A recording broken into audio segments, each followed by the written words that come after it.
This is the spot where man's imagination has had its greatest boost. From here on the Florida coast, Neil Armstrong and the rest set off for the moon, and the shuttle was launched. And only when you're here can you get any real idea of the almost unimaginable power of these things. Still fully operational despite the shuttle disaster, NASA's Kennedy Space Center is open to the public. A shuttle service of air-conditioned coaches takes you on a 2-hour tour. Welcome to the Kennedy Space Center. It includes a visit to a simulated Apollo moon launch control room. You can photograph everything you see, including the Meccano-like shuttle pads empty since the accident. Manned flights resume next year.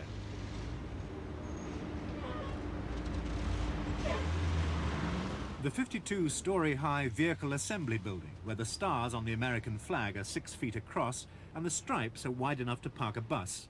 And Saturn V, at 363 feet long and weighing nearly 3,000 tons, the most powerful rocket ever built. It was a rocket like this that took man to the moon.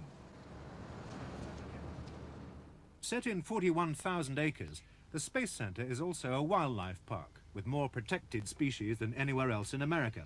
Proof, according to the guides, that high technology, man and nature can coexist. The same could be said of nearby Port Canaveral, where satellite tracking ships share the waters with shrimp and fishing boats. Craft, garlanded with the day's catch, edge into the harbour every evening.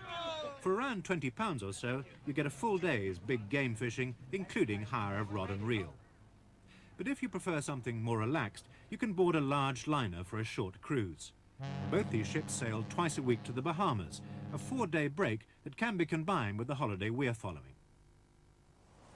Our base, on what for obvious reasons is called the Space Coast, is Cocoa Beach. Once you're in Florida, you split your time between Orlando and Disney World, and here, where you can choose between a couple of beachside hotels. No meals are included in the Florida part of this package, so you'll want to try local restaurants. And that's where a hired car will greatly add to your enjoyment. Distances are just too far to walk. With a rented car, you'll find a huge choice of typical American fast food restaurants. Bear in mind that places like this are nearly always cheaper than eating in hotels, and that the biggest bargains aren't necessarily on the menu. So don't be afraid to ask about special offers. Like the so-called TV breakfast special here. The trouble is you'd only know about it if you'd seen the ad on American television. That's enough for me and the Dallas Cowboys. Ketchup for your potatoes. For $1.99, that's about £1.40, I got 2 eggs, crispy bacon, hash browns, 4 pieces of toast, marmalade and jam. As much coffee as you could drink costs 40 pence. Breakfast is about the best meal in America. It sets you up for the day. But other meals are good value, provided the exchange rate is favourable. A substantial dinner of soup, steak or seafood with salad and potatoes needn't cost more than £6, and even less if you take early bird suppers before 7 o'clock. It takes about 90 minutes to drive from Cocoa Beach to Orlando for the third part of this holiday. Petrol costs around 55 pence a gallon, and if rented in advance, you can hire a compact car with unlimited mileage for a remarkable £10 a week. On top, you'll pay nearly £25 for comprehensive insurance and state taxes. Make sure that you're adequately covered for third-party liability. Sculpted out of woods and lakes, the 43-square-mile Walt Disney World complex at Orlando is far larger than most resorts and handles 23 million visitors a year.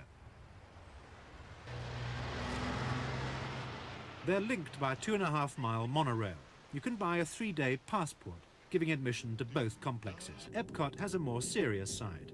Engineered entertainment, the creators call it, a look at life in the future, displayed with all the inventive Disney wizardry. The symbol of Epcot is Spaceship Earth. Inside the giant geosphere, you can ride through time from caveman to spaceman.